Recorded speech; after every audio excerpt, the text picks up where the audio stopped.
ప్రియ సహోదరి సహోదరులారా, ఈ దివ్య పూజా బలికి రావటానికి ముందు దివ్య ప్రసాదం ముందు మోకరించి నేను ప్రార్థించాను. ప్రభువా, అయోగ్యులమైనటువంటి మమ్ము నీ సేవకులుగా ఎన్నుకుంటున్నా. ఏ అర్హత లేనటువంటి మమ్ము, ఏ యోగ్యత లేనటువంటి మమ్ము నీ సేవకులుగా అభిషేకించుకుని నీ బిడ్డలను దీవిస్తూ ఉన్నా.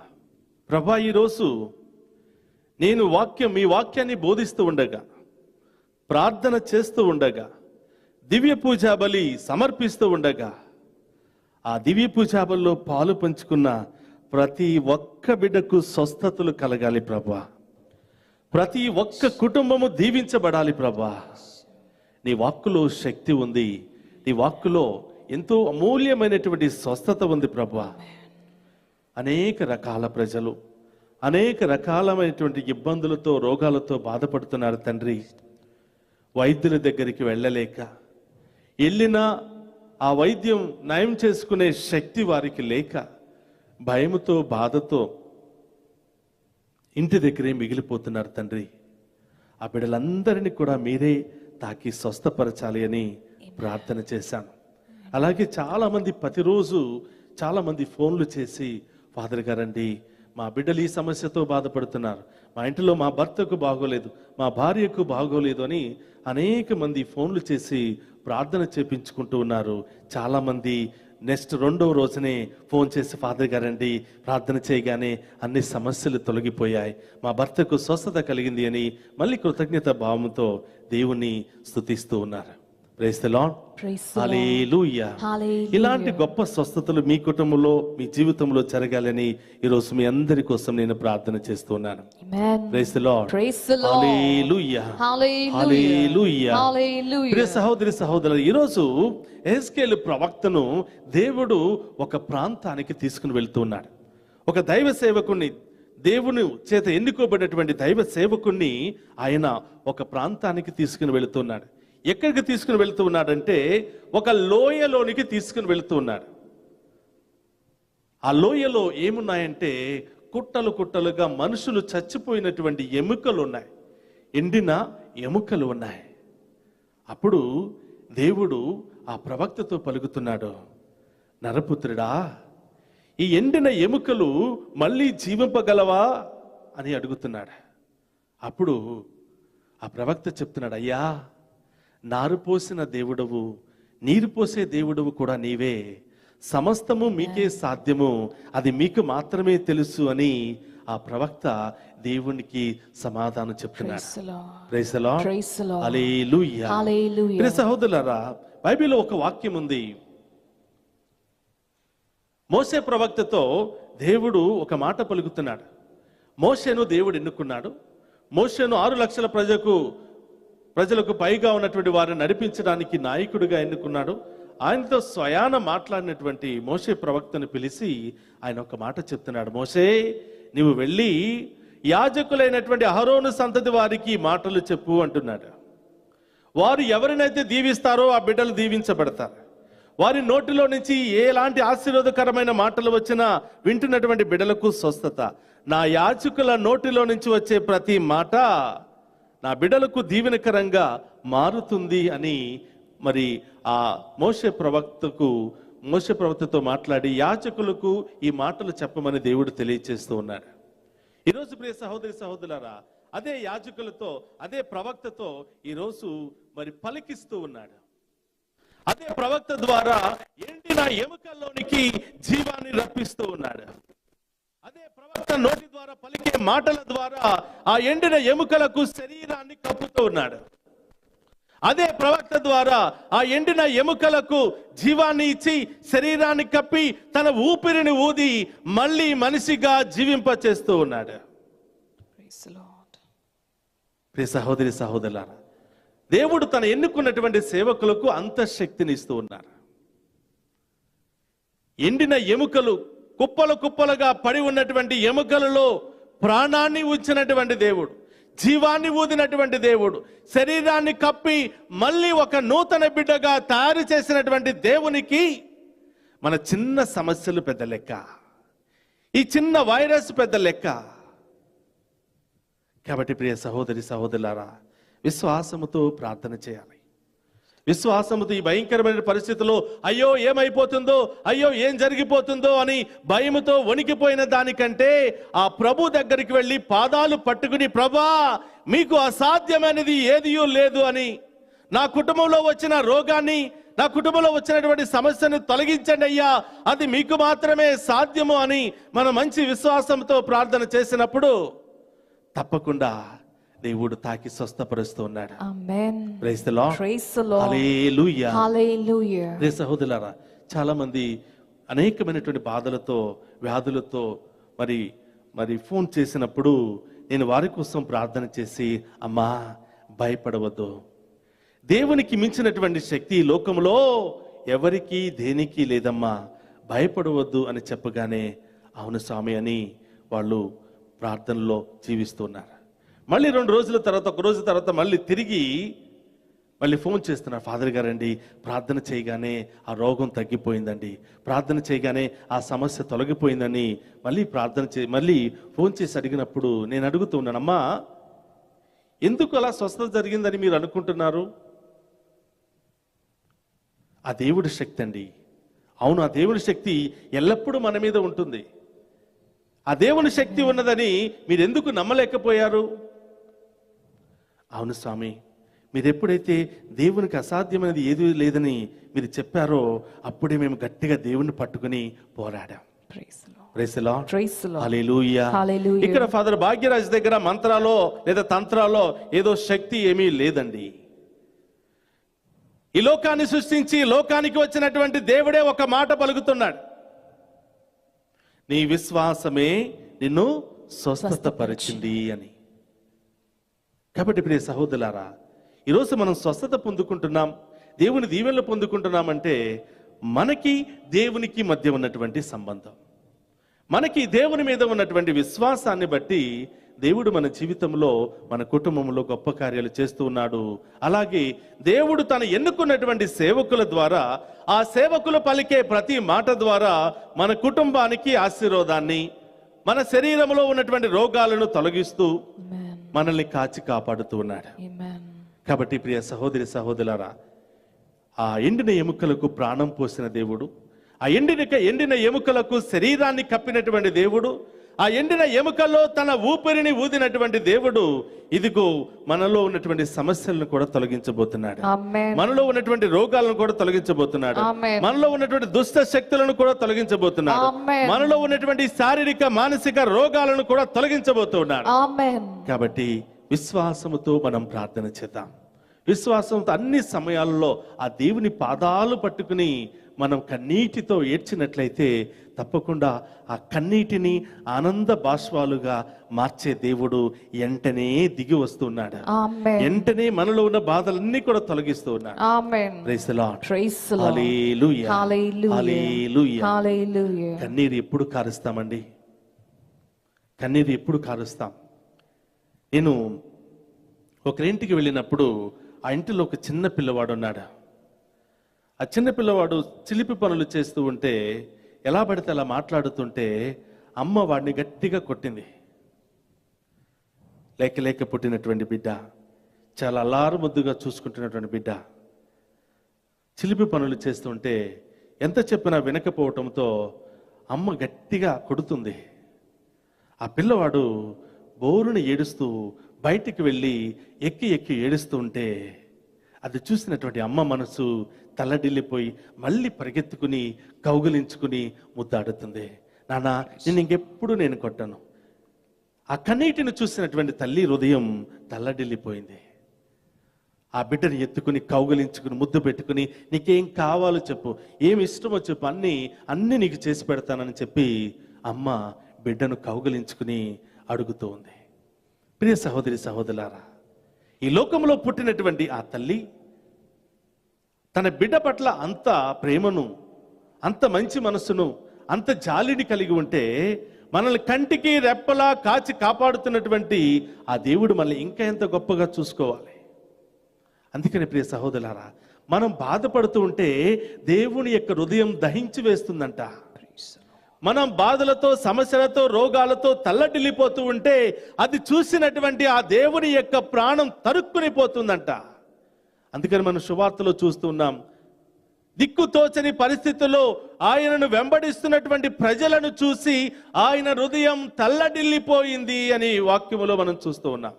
అనేక వ్యాధి బాధలతో గుంపులు గుంపులుగా ఎంతో దూరము నుండి నడుచుకుని వస్తున్నటువంటి ఆ ప్రజలను చూసి ఆ కరుణామయుని యొక్క హృదయం తరుక్కుని పోయింది అని మనం వాక్యంలో చూస్తూ ఉన్నాం. కాబట్టి ప్రియ సహోదరులారా, మనం బాధల్లో ఉన్నప్పుడు, సమస్యల్లో ఉన్నప్పుడు, ఎవరికి చెప్పుకోవాలో తెలియక ఒంటరిగా గదిలో ఏడుస్తూ ఉన్నప్పుడు, ఒంటరిగా ఆయన దగ్గరికి వచ్చి పాదాలు పట్టుకుని ఏడుస్తూ ఉన్నప్పుడు, కష్టం మీద కష్టం, సమస్య మీద సమస్య, రోగం మీద రోగం, ఒకదాని తర్వాత ఒకటి వస్తూ ఉంటే ఎవరికి చెప్పుకోవాలో తెలియక, ఎవరు తీరుస్తారో, ఎక్కడికి వెళ్ళాలో తెలియక లోపల ఆ బాధను, దుఃఖాన్ని లోపల దాచుకుని గదిలోనికి వెళ్ళి తలుపులు బిగించుకుని ఏడుస్తూ ఉంటే, గగ్గోలు పెడుతూ ఉంటే, కన్నీరు కారుస్తూ ఉంటే అది చూసినటువంటి దేవుని యొక్క హృదయం అంట తెల్లడిల్లిపోతుందంట. కాబట్టి ప్రియ సహోదరి సహోదరులారా, కన్నీరు కార్చినప్పుడు, కన్నీరు ఎప్పుడు వస్తుందండి? లోపల ఉన్నటువంటి బాధ, లోపల ఉన్నటువంటి వేదన అది తొలగిపోయినప్పుడు కన్నీరు మరి ఆ బాధ రూపంలో బయటకు వస్తుంది. ఆ ఒక్క కన్నీటిని కూడా కింద పడడానికి ఇష్టపడినటువంటి యేసయ్య పరిగెత్తుకుని వస్తాడంట. ఆ కన్నీటిని కింద పడకుండా తన హస్తాలతో ఉంచుకుని అదే కన్నీటిని ఆనంద బాష్పాలుగా మారుస్తాడంట. Amen. Praise the Lord. Praise the Lord. Hallelujah. Hallelujah. Hallelujah. Hallelujah. కాబట్టి ప్రియ సహోదరి సహోదరులారా, మనకు కన్నీళ్లు రెండు సందర్భాల్లో వస్తాయి. ఒకటి బాధల్లో ఉన్నప్పుడు వస్తాయి. బాధల్లో ఉన్నప్పుడు ఆ కన్నీటిని దేవునికి సమర్పించినట్టయితే అదే కన్నీటిని దేవుడు ఆనంద బాష్పాల రూపంలో మనకు దయచేస్తాడు. అదే కన్నీటిని ఆనంద బాష్పాలుగా మన దేవుడు మనల్ని మారుస్తాడు. సహోదరులారా, కరోనా వచ్చింది, ఆ సమస్య వచ్చింది, ఆర్థిక ఇబ్బందులు వచ్చాయి, అవమానాలు వస్తున్నాయని నీవు మనుషుల దగ్గరికి వెళ్ళి ఏడ్చిన దానికంటే దేవుని దగ్గరికి వెళ్ళి ఏడిస్తే ఆ దేవుడు నీ కన్నీటిని కింద పడకుండా తన చేతుల్లో పట్టుకుంటాడంట. ఆ కన్నీటిని ఆనంద బాష్పాలుగా మార్చబోతూ ఉంటాడు. కాబట్టి ప్రియ సహోదరులారా, విశ్వాసముతో ఆ దేవుని మీద ఆధారపడదాం. విశ్వాసముతో ఆ దేవుని యొక్క ఆ శక్తి మీద ఆధారపడి దేవుని ప్రేమించడానికి మనం ప్రయత్నం చేద్దాం. Praise the Lord. Hallelujah. Hallelujah. Hallelujah. Hallelujah. Praise the Lord. క్రీస్తునాథుని యందు ప్రియ సహోదరులారా, ఈరోజు సువిశేషంలో మనం చూస్తూ ఉన్నాం. ఇక్కడ కొంతమంది పరిచయులు యేసు ప్రభు దగ్గరికి వచ్చారు.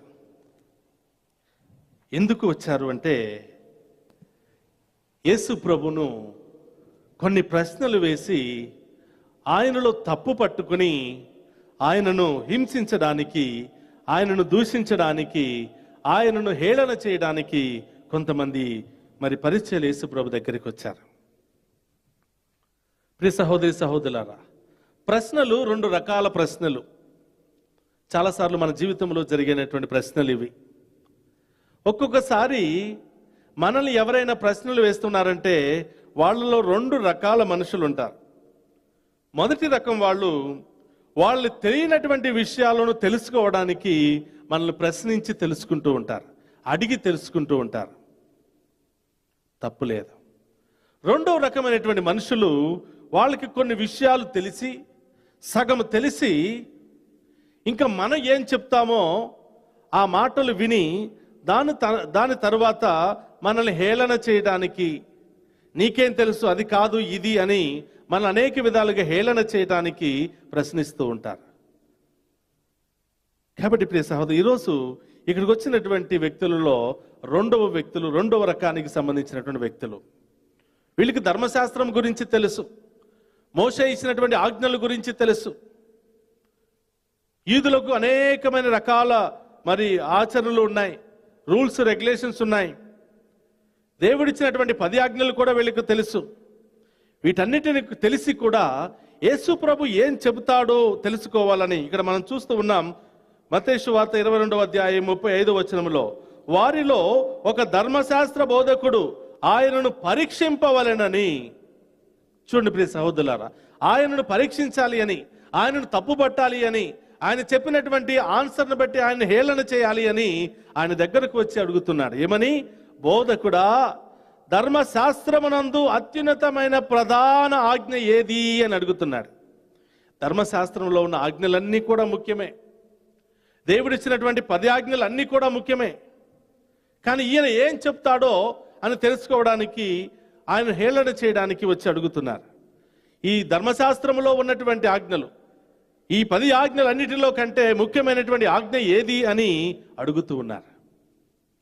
రే సహోదరి సహోదరులారా, అప్పుడు దేవుడిచ్చినటువంటి సమాధానం, నీ దేవుడైనటువంటి ప్రభువును నీవు పూర్ణ హృదయముతోనూ పూర్ణ ఆత్మతోనూ పూర్ణ మనస్సుతోనూ ప్రేమింపవలెను. Praise the lord. Praise the Lord. Hallelujah, Hallelujah. Hallelujah. Hallelujah. ప్రియ సహోదరి సహోదరులారా, యూదుల్లో చాలా రకాల రూల్స్ రెగ్యులేషన్స్ ఉన్నప్పుడు ప్రజల్లో ఒకలాంటి కన్ఫ్యూజన్, ఏది పాటించాలి ఏది పాటించకూడదు అని. యేసు ప్రభు వచ్చిన తర్వాత చాలా మంది ఏం చేస్తున్నారంటే ఈ రూల్స్ రెగ్యులేషన్స్కే ప్రాముఖ్యత ఇస్తున్నారు, కానీ మనిషికి ప్రాముఖ్యత ఇవ్వటం లేదు, మానవత్వానికి ప్రాముఖ్యత ఇవ్వటం లేదు, దేవునికి ప్రాముఖ్యత ఇవ్వటం లేదు, దేవుని కార్యాలకు ప్రాముఖ్యత ఇవ్వటం లేదు. ఎవరికి నచ్చిన విధంగా రూల్స్ను రెగ్యులేషన్స్ను మార్చేసుకుంటూ ఎవరికి వచ్చినట్లు వాళ్ళు జీవిస్తూ ఉన్నారు. అలాంటి సందర్భాలలో యేసు ప్రభు ఈ ఆజ్ఞలన్నిటిని కూడా సమరైజ్ చేశాడు. ఈ ఆజ్ఞలన్నిటిని కూడా మరి పొందుపరిచి ఈ 10 ఆజ్ఞలను 2 ఆజ్ఞల రూపంలో బయటకు తీసుకుని వస్తున్నాడు. ఇన్ని ఆజ్ఞలు పాటించడం మీకు కష్టమైతే, ఇన్ని ఆజ్ఞలను అనుసరించడం మీకు కష్టమైతే, ఆ ఆజ్ఞల్లో అన్నిటిలో ఉన్నటువంటి సారాంశాన్ని 2 ఆజ్ఞలుగా మార్చి యేసు ప్రభు నూతన నిబంధనలో 2 ఆజ్ఞలను బయటికి తీసుకుని వచ్చాడు. అది, నీ దేవుడైనటువంటి ప్రభువును పూర్ణ హృదయముతోనూ పూర్ణాత్మతోనూ పూర్ణ మనస్సుతో ప్రేమించాలి. ఇది మొట్టమొదటి ఆజ్ఞ, ఇది ప్రధానమైనటువంటి ఆజ్ఞ అని చెప్తున్నాడు. అలా అని చెప్పి 10 ఆజ్ఞలను పక్కన పెట్టాడు అని కాదు. అలా అని చెప్పి 10 ఆజ్ఞలలో ఉన్నటువంటి సారాంశం ఏమీ లేదు అని కాదు. కాబట్టి ప్రియ సహోదరులారా, మొట్టమొదటిగా నీవు చేయవలసింది, నీకు ప్రాణం పోసినటువంటి దేవుణ్ణి, నీకు జీవం పోసినటువంటి దేవుని ఆరాధించాలి. ఎలా ఆరాధించాలి అంటే పూర్ణ ఆత్మతో పూర్ణ మనస్సుతో పూర్ణ హృదయముతో ఆరాధించాలి అంటున్నాడు. ఇది మొదటి ఆజ్ఞ. రెండవది, నీ వలే నీ పొరుగు వారిని ప్రేమించాలి. నిన్ను నువ్వు ప్రేమించుకున్నట్లే నీ పొరుగు వారిని కూడా ప్రేమించాలి. ఇది 10 ఆజ్ఞల్లో ఉన్నటువంటి సారాంశం. ప్రియ సహోదరి సహోదరులారా, ఒక్కసారి గమనిద్దాం. ఈ మధ్య కాలంలో చాలా మంది దైవ సేవకులు వస్తూ ఉన్నారు. సాధారణంగా ఇతర దైవ సేవకుల గురించి చెడుగా మాట్లాడటం నాకు ఎప్పుడు ఇష్టం ఉండదు. కానీ కొన్ని సందర్భాలలో మన యొక్క ప్రజల యొక్క విశ్వాసాన్ని కాపాడటం కోసం కొన్ని మాటలు చెప్పక తప్పదు. నేనేం చెప్తూ ఉంటానంటే, దైవ సేవకునిగా ప్రతి ఒక్కరికి దేవుడు కొన్ని బాధ్యతలు ఇస్తూ ఉన్నాడు. ప్రజలను కాపాడడానికి, ప్రజలను సన్మార్గంలో నడిపించడానికి, దేవుడు వేసినటువంటి నీతి న్యాయమైనటువంటి బాటలో నడిపించడానికి ప్రతి దైవ సేవకునికి దేవుడు కొన్ని అవకాశాలు ఇస్తూ ఉన్నాడు, కొన్ని బాధ్యతలను ఇస్తూ ఉన్నాడు.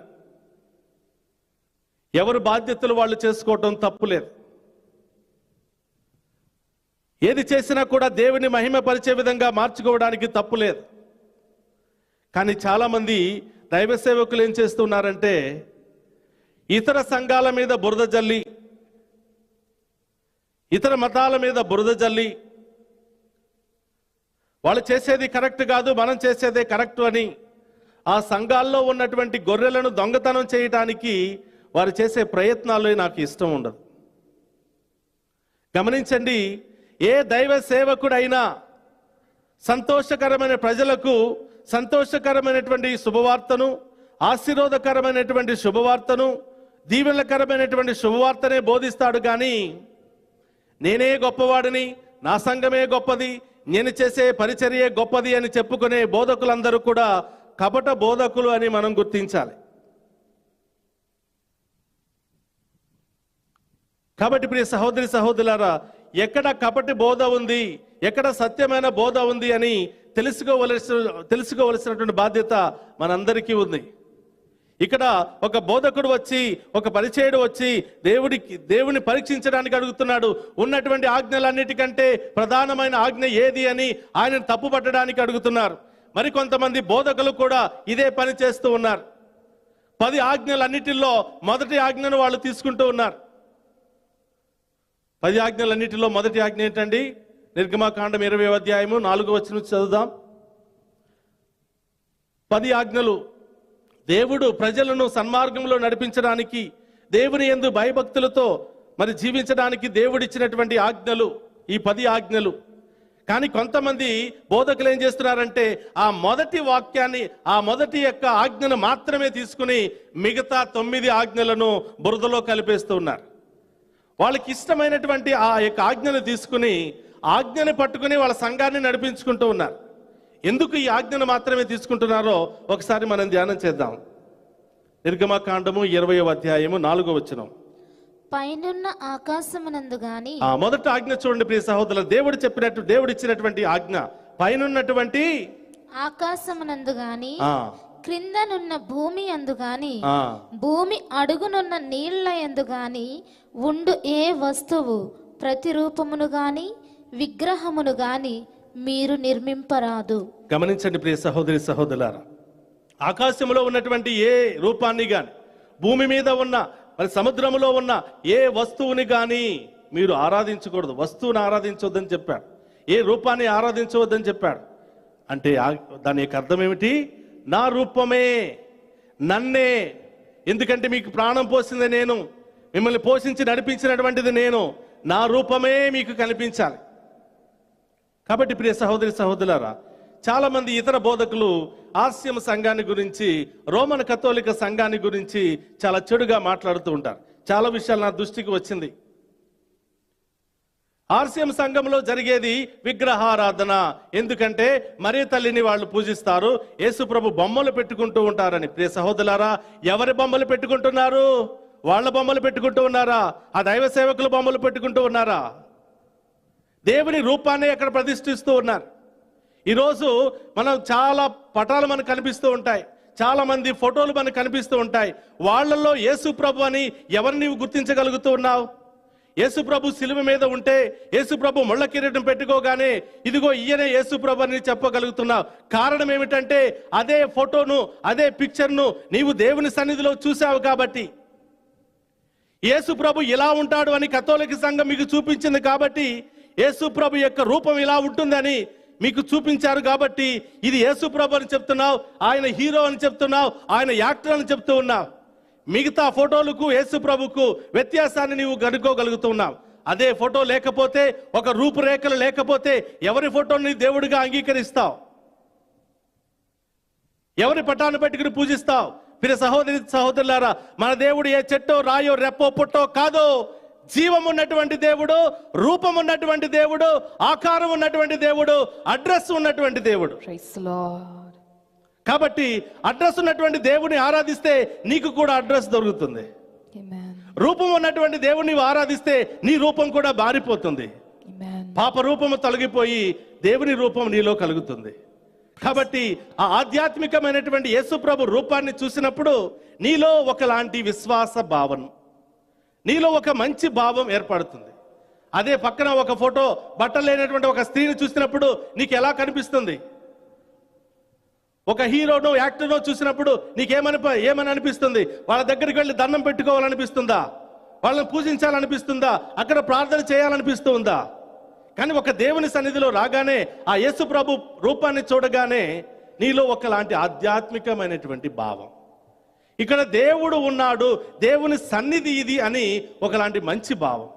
అలాంటి స్వరూపాలను మన ఇంటిలో పెట్టుకున్నప్పుడు, మన గృహాల్లో ఆ దేవుని యొక్క రూపాలను, పునీతుల యొక్క రూపాలను మనం పెట్టుకున్నప్పుడు అది చూసినప్పుడల్లా ఇది దేవుని గృహం, మనం చెడు మాటలు మాట్లాడకూడదు, చెడుగా ప్రవర్తించకూడదు, వారి వలె మనకి జీవించాలి అనే ఒక మంచి తపన మనకు లభిస్తుంది.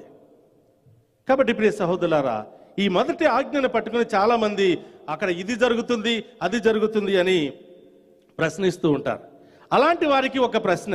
ఒకరోజు ఒక ఆమె వచ్చి, ఫాదర్ గారండి మా భర్త కోసం ప్రార్థన చేయండి అని అడుగుతుంది. సందర్భం వచ్చింది కాబట్టి ఈరోజు నేను మాట్లాడుతూ ఉన్నా. ఏమ్మా అని అడిగినప్పుడు, ఫాదర్ గారండి ఏం చెప్పుకోవాలో అర్థం కావటం లేదండి, మా భర్త ఒక పాస్టర్ అండి, మాకు ఒక చిన్న సంఘం ఉంది, దైవ సేవకుడు కదా, మరి మంచిగా చూసుకుంటాడు, వాక్యంలో నడిపిస్తాడు అని నేను ఆయన చేసుకున్నానండి. చేసుకున్న దగ్గర నుంచి ఒకటే కష్టాలు. ఆ వచ్చినటువంటి సందాలు కానీ ఆ డబ్బులన్నీ కూడా ఆయన స్వార్థం కోసమే ఉపయోగించుకుంటున్నాడు కానీ నా గురించి బిడ్డల గురించి ఆలోచించటం లేదండి. ప్రతి 2 నెలలకి ప్రతి నెలకి ఆయన 5,000 పెట్టి 10,000 పెట్టి మంచి షూ కొనుక్కుంటాడండి. ఆయన మరి ప్రతిరోజు ఆరాధనకి రకరకాల షూట్లు, 10,000, 20,000, 30,000 ఖరీదైనటువంటి షూట్లు. ఆ పక్కనే ఒక పెద్ద సంఘం ఉందండి. ఆ పెద్ద సంఘంలో ఆ పాస్టర్ గారు ఎలాంటి డ్రెస్ వేస్తే మా ఆయన కూడా అదే డ్రెస్ వేయాలి. ఆయన ఏ షూ మారిస్తే అదే షూ ఇక్కడ మార్చాలి. ఆయన ఏ టై కడితే అదే టై ఇక్కడ కట్టాలి. షూ వేసుకుని ఆరాధన నడిపిస్తూ ఉంటారండి. ఉన్నది 15 కుటుంబాలు. ఆయన ఆడంబరాలే, ఆయన సంతోషమే కానీ మా గురించి ఆలోచించరండి. అక్కడికి ఎందుకు వెళుతున్నారు, అక్కడ విగ్రహారాధన జరుగుతుంది, అక్కడ జపాలు చెప్తారు, అక్కడ పూజలు చేస్తారు అని నన్ను వెళ్ళనివ్వడండి, భయపడి ఆయన లేనప్పుడు నేను ఇటు వస్తూ ఉన్నాను అని చెప్తూ ఉంది. చూడండి ప్రియ సహోదరి సహోదరులారా, ఇక్కడ ఒక చిన్న వ్యత్యాసాన్ని మనం గమనించాలి. యేసుప్రభు ఎప్పుడు కూడా ఏది మాట్లాడారో అదే జీవించాడు, ఏది జీవించాడో అదే పలికాడు. ఇక్కడ మనం మాట్లాడిన మాటలకు జీవిత విధానానికి పొంతన లేకపోతే మన మాటలన్నీ కూడా నిరుపయోగం. ఇక్కడ మనం గమనించాలి, ఆ దైవ సేవకుడు చెప్తూ ఉన్నాడు, నీవు అన్నిటికంటేనూ అందరికంటేనూ దేవుని మాత్రమే ఆరాధించాలి, ఏ రూపాన్ని దేనిని కూడా ఆరాధించకూడదని చెప్తున్నటువంటి వ్యక్తి తన భార్య మెడలో ఉన్న మంగళసూత్రాన్ని తీసేస్తాడు, తన భార్యకు చెవులుకున్న రింగులు తీసేస్తాడు, ముక్కుకున్న అన్ని కూడా తీసేస్తాడు. భార్యలు పిల్లలు మాత్రం ఏమీ లేకుండా నిడారంబరంగా ఉండాలి. ఈయన మాత్రం 10,000, 20,000 పెట్టి మంచి మంచి షూట్లు కొనుక్కుని దేవుని సన్నిధిలో వాక్యం చెప్పాలి. ఏం బోధిస్తున్నారండి? ఎవరు చెప్పారు షూట్లు వేసుకోమని, బూట్లు వేసుకోమని? బూట్లు షూట్లు వేసుకున్నటువంటి నీవు నీ బోధ, నీకు ఇచ్చినటువంటి బాధ్యతను బట్టి నీవు వాక్యాన్ని బోధించు. ఇతర సంఘాల మీద దుమ్ము దులిపి, ఇతర సంఘాల మీద బురద రాసి నీ సంఘం బలపడాలని ప్రయత్నించకు. నీ యొక్క బోధలో సత్యం ఉంటే, నీ బోధలో దేవుని యొక్క ఆత్మ ఉంటే అందరూ కూడా ఆ యొక్క బోధ పట్ల ఆకర్షించబడతారు. కాబట్టి ప్రియ సహోదరి సహోదరులారా, చాలాసార్లు మనం చూస్తూ ఉన్నాం, కథోలిక సంఘం అన్ని మతాలను గౌరవిస్తుంది, కథోలిక సంఘం అన్ని మతాల సిద్ధాంతాలను గౌరవిస్తుంది, కథోలిక సంఘం అన్ని సంఘాల యొక్క వారి యొక్క స్వతంత్రాన్ని గౌరవిస్తుంది. అనవసరంగా ఎవరి మీద బురద జల్లేది కాదు కథోలిక సంఘం. కానీ గమనించండి, కథోలిక సంఘాన్ని అడ్డు పెట్టుకుని ఎంతో మంది కపట బోధకులు వాళ్ళు విగ్రహారాధన చేస్తూ ఉన్నారని, వాళ్ళు మరి మొదటి ఆజ్ఞకు వ్యతిరేకంగా జీవిస్తూ ఉన్నారని, అది నిజమైనటువంటి ఆరాధన కాదు, అది నిజమైనటువంటి బోధ కాదు అని పలికే ఈ దైవ సేవకులు చేసే పని ఏమిటి? నీ భార్య మెడలో మాత్రం ఉండకూడదు, ఏమీ ఉండకూడదు. ప్రియ సహోదరులారా, మంగళసూత్రం గుర్తు ఏమిటంటే భర్త 10 కాలాల పాటు క్షేమంగా ఉండాలి అంటే నీ భర్త బ్రతికి ఉన్నాడని అర్థం. స్త్రీకి బొట్టు యొక్క ఉద్దేశం ఏమిటంటే నీ భర్త 10 కాలాల పాటు క్షేమంగా ఉండాలి అని. ఇలాగే మరి స్త్రీలకు ఆభరణాలు అందానికి గుర్తు, అలంకరణకు గుర్తు. స్త్రీలు కాబట్టి రకరకాల దుస్తులు వేసుకుంటూ ఉంటారు. దేవుడు ఇక్కడ గమనించేది, ఇక్కడ అడిగేది నీ బాహ్యాన్ని బట్టి కాదు, నీ అంతరంగాన్ని బట్టి దేవుడు ప్రశ్నిస్తున్నాడు. ఇన్ని వేషధారణలు నీవు ధరించినా నీ ఆత్మ సరిలేకపోతే ఉపయోగం ఏమిటి? అన్ని నీవు తొలగించినా నీ హృదయాన్ని సరిచేసుకోకపోతే ఉపయోగం ఏమిటి అని దేవుడు ఈరోజు ప్రశ్నిస్తూ ఉన్నాడు. సహోదరి సహోదరులారా, భార్య మెడలో ఏముండకూడదు, భార్య నిడారంబరమైన జీవితాన్ని జీవించాలి. నీవు మాత్రం ఒక్కొక్క కోటి 20,000 30,000 పెట్టుకుని ప్రతి వారానికి ప్రతి నెలకి కోట్లు మార్చుకుంటూ పోతావు, షూట్లు మార్చుకుంటూ పోతావు, షూలు మార్చుకుంటూ పోతావు. ఎక్కడా నీ నిడారంబరం? ఒక స్త్రీలకు మాత్రమేనా నిడారంబరం? కాబట్టి ప్రియ సహోదరి సహోదరులారా, గమనించాలి. కథోలిక సంఘాన్ని గురించి మాట్లాడేటప్పుడు మనం ఆలోచించాలి, మనం చేసే బోధ ఏమిటి అని. ఈరోజు ఒక యేసు ప్రభు రూపాన్ని పెట్టుకుని మనం ఆ రూపమే దేవుడు ఇలా ఉంటాడని మనం ఆరాధిస్తున్నాం. కాబట్టి మన బిడ్డలు పుట్టగానే ఆ రూపాన్ని చూసి ఈయన యేసు ప్రభు అని చెప్తున్నారు, ఈయన మరే తల్లి అని చెప్తూ ఉంది, ఈయన పునీతులని చెప్పగలుగుతున్నారు. లేకపోతే ఏ రూపాన్ని నీవు చూపించకపోతే ఫిల్మ్ యాక్టర్లను చూసి వాళ్ళు దేవుడు అంటారు, రాజకీయ నాయకులను చూసి ఈయన ఇంకొక దేవుడు అని నీ బిడ్డలు దేవుని యొక్క రూపమే మీ బిడ్డల హృదయంలో లేకుండా పోతుంది. కాబట్టి ప్రియ సహోదరి సహోదరులారా, ఎవరికి వచ్చినటువంటి ఆజ్ఞలను వాళ్ళు తీసుకుని ఇతర సంఘాల మీద బురద రాయటానికి ప్రయత్నం చేయటం మంచిది కాదు. అలాంటి సేవకులు ఎలాంటి సేవకులు అని మనం ఆత్మ పరిశీలన చేసుకోవాలి. మొదటి ఆజ్ఞకు అంత ప్రాముఖ్యత ఇచ్చినటువంటి ఈ సేవకులు మరి మిగతా 9 ఆజ్ఞలకు ఎందుకు ప్రాముఖ్యత ఇవ్వరు? దేవుని పట్ల అసభ్యంగా మాట్లాడకూడదని, అబద్ధాలు ఆడకూడదని, దొంగతనం చేయకూడదని, వ్యభిచారం చేయకూడదని, తల్లిదండ్రులను గౌరవించాలి అని, ఇతరుల సొమ్ముకు ఆశపడవద్దని, ఇతరుల పట్ల కపట అబద్ధ సాక్ష్యాలు పలకొద్దు అని ఈ మిగతా ఆజ్ఞలన్నీ కూడా తెలియచేస్తూ ఉన్నాయి. మరి మిగతా ఆజ్ఞలు మనం ఎందుకు పాటించము? మిగతా 9 ఆజ్ఞలు ఎందుకు మనం పక్కన పెడుతూ ఉంటాము? ఇలా సంఘాలలో ఉన్నటువంటి గొర్రెలు తీసుకుని వెళ్ళటానికి వాళ్ళు వచ్చి చేస్తున్నటువంటి బోధను మనం కూడా జ్ఞానం లేకుండా, ఆలోచన లేకుండా మనం ఇష్టం వచ్చినట్లు మనం విని వాళ్ళ వెనకాలే పారిపోతూ ఉంటాం. ప్రియ సహోదరులారా, నువ్వు సంఘంలో లేకపోతే సంఘానికి పెద్ద ఒరిగిపోయేది ఏమీ లేదు. కథోలిక సంఘంలో గుర్తించాలి, నీవు ఉదయం 7 గంటలకి దివ్య పూజాబలి అంటే ప్రపంచంలో అంతా కూడా 7 గంటలకి దివ్య పూజాబలి జరుగుతుంది. నేను గురువుని నా ఇష్టం వచ్చినట్లు చేసుకోవడానికి ఇది ఇక్కడ ఎలాంటి అనుమతి కూడా లేదు. మనకి ఒక రూల్స్ రెగ్యులేషన్స్ ఉన్నటువంటి సంఘం ఇది. ఆది సంఘం ప్రధానమైనటువంటి సంఘం కాబట్టి ఈ సంఘానికి కొన్ని రూల్స్ రెగ్యులేషన్స్ నియమాలు ఉన్నాయి. ఇవన్నీ కూడా దేవుని ఆరాధించడానికి, ఇవన్నీ కూడా మనల్ని దేవునికి దగ్గరగా చేయడానికే కానీ మనల్ని దేవుని నుండి దూరం చేయడానికి మాత్రం కాదు. మరి తల్లిని గౌరవిస్తే నీకేంటి ప్రాబ్లం? నీకేంటి సమస్య? దేవుని యొక్క రూపాన్ని పెట్టుకుని ఈ రూపంలో దేవుడు ఎలా ఉంటాడు అని ఆధ్యాత్మికమైనటువంటి ఆలోచన, ఆధ్యాత్మికమైనటువంటి మరి వెదుగుదల నాలో ఉంటే నీకు వచ్చే సమస్య ఏమిటి? కాబట్టి ప్రియ సహోదరి సహోదరులారా, మనం అందరినీ గౌరవించాలి,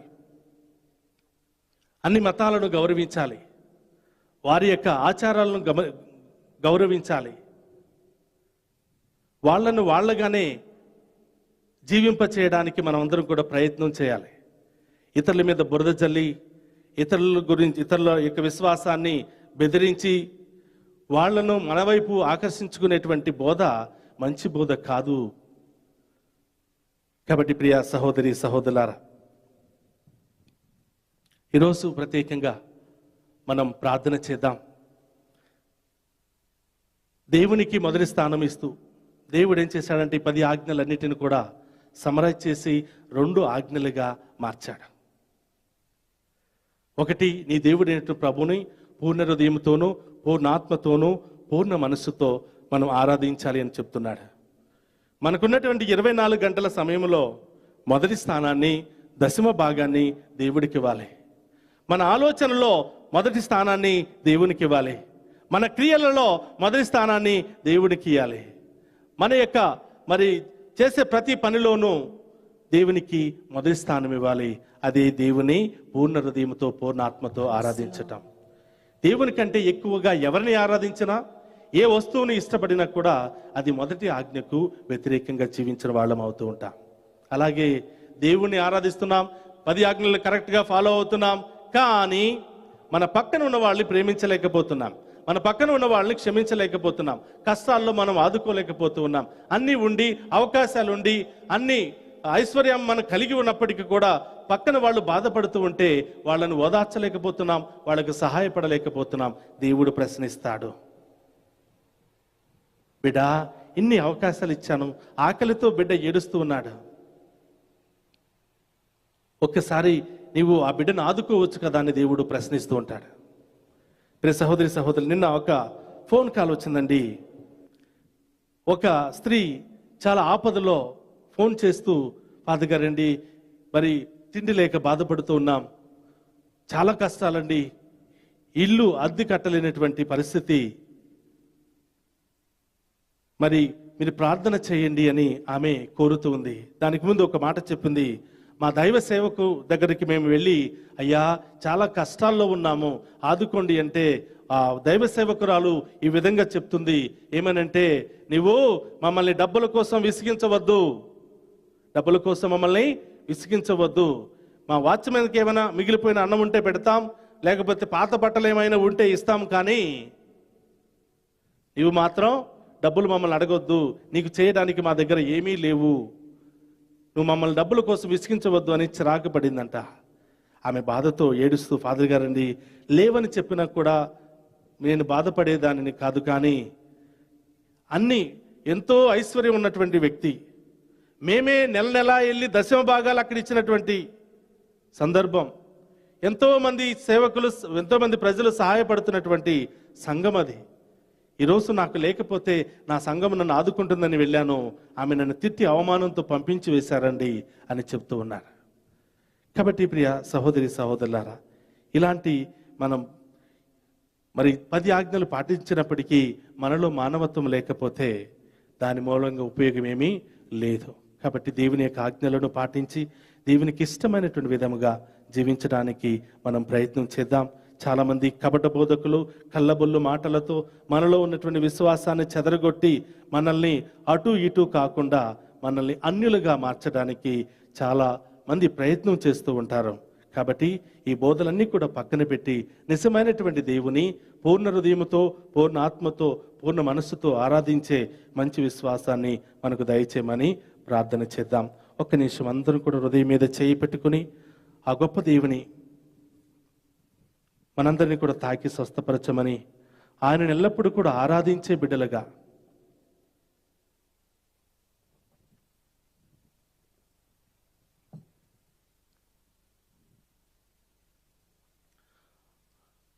అన్ని కష్టాల్లోనూ సమస్యల్లోనూ ఇబ్బందుల్లోనూ ఆయన వైపే చూసే బిడ్డలుగా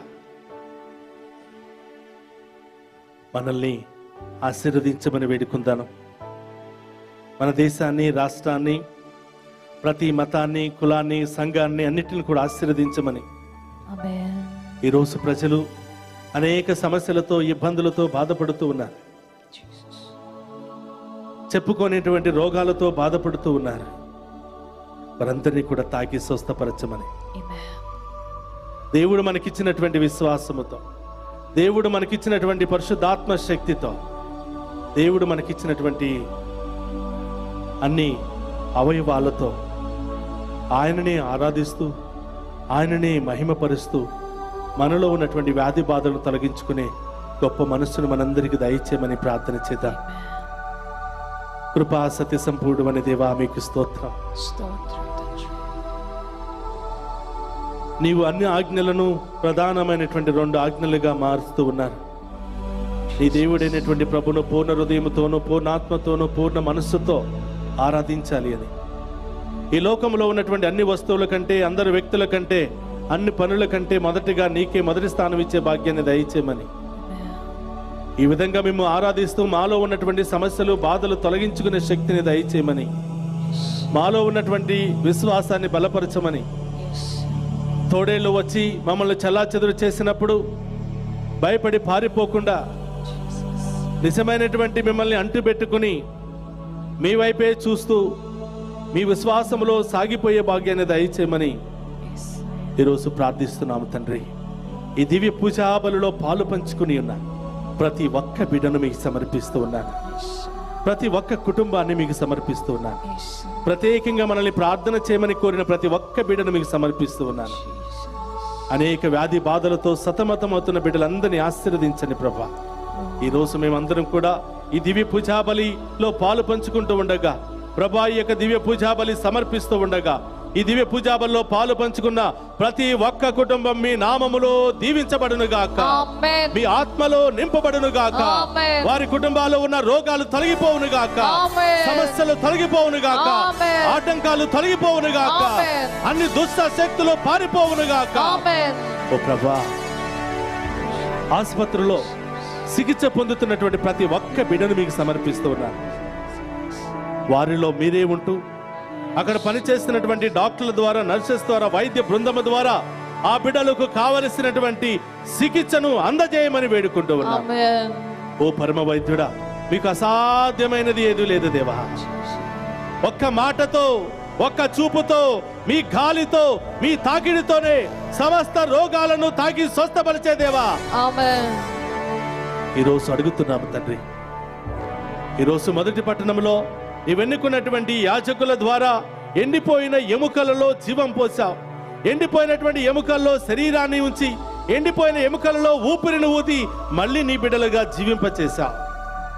అంత గొప్ప కార్యం చేసిన దేవా, నా కుటుంబంలో ఉన్నటువంటి చిన్న చిన్న సమస్యలను, ఆటంకాలన్నిటిని కూడా తొలగించమని, నీకు ఇష్టమైనటువంటి బిడ్డలుగా, నిజమైనటువంటి ఆరాధికులుగా నీ వైపే చూస్తూ, నిన్నే వెంబడిస్తూ, తుఫానులు వచ్చినప్పుడు, అలలు వచ్చినప్పుడు బెదిరిపోయి పారిపోకుండా, మా యొక్క విశ్వాసాన్ని పోగొట్టుకోకుండా, మాలో ఉన్నటువంటి ఆత్మను తొలగించుకోకుండా ఎల్లప్పుడూ మీకు ఇష్టమైన బిడ్డలుగా జీవించే భాగ్యాన్ని దయచేయమని ఓ ప్రభా,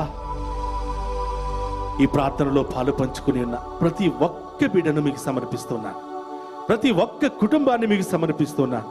వారి ఉద్దేశాలన్నిటిని కూడా నెరవేర్చమని, ప్రత్యేకంగా మమ్మ ప్రార్థన సహాయాన్ని కోరిన బిడ్డలందరినీ ఆశీర్వదించమని, మరి ముఖ్యంగా ప్రభువా, ఎంతో మంది బిడ్డలు ఫోన్ల ద్వారా వాళ్ళ బాధను తెలియచేసుకుంటూ ఉన్నారు. వారిలో గొప్ప కార్యాలు, అద్భుత కార్యాలు చేయండి ప్రభువా. ఆమేన్. స్వస్థతలు దయచేయండి ప్రభువా. ఆమేన్. జాతి మత కుల భేదాలు లేకుండా ప్రతి ఒక్కరిని కూడా తాకి స్వస్థపరచండి ప్రభువా. ఆమేన్. ప్రతి ఒక్కరిలో మీ జీవాన్ని ఉంచండి ప్రభువా. ఆమేన్. ప్రతి ఒక్కరిలో ఉన్నటువంటి వైరస్ ను మీ అత్యున్నతమైనటువంటి శక్తితో తొలగించండి ప్రభువా. ఆమేన్. ఆ బిడ్డలకు బంగారు భవిష్యత్తును దయచేయమని, ఆమేన్. విద్యా శాఖలను, స్కూల్స్, కాలేజెస్, మరి చదువుకుంటున్న బిడ్డలందరినీ ఆశీర్వదించమని, ఆమేన్. అతి త్వరలోనే ప్రభువా ఈ వైరస్ ను తొలగించి Yes. పాఠశాలలను తెరిచి మా బిడ్డలు మరొకసారి స్కూల్కు వెళ్ళి సంతోషంగా చదువుకునే భాగ్యాన్ని దయచేయమని ఈ మరుల నుండి మన నాథుడి క్రీస్తు ద్వారా ప్రార్థిస్తున్నాము తండ్రి. ఆమేన్.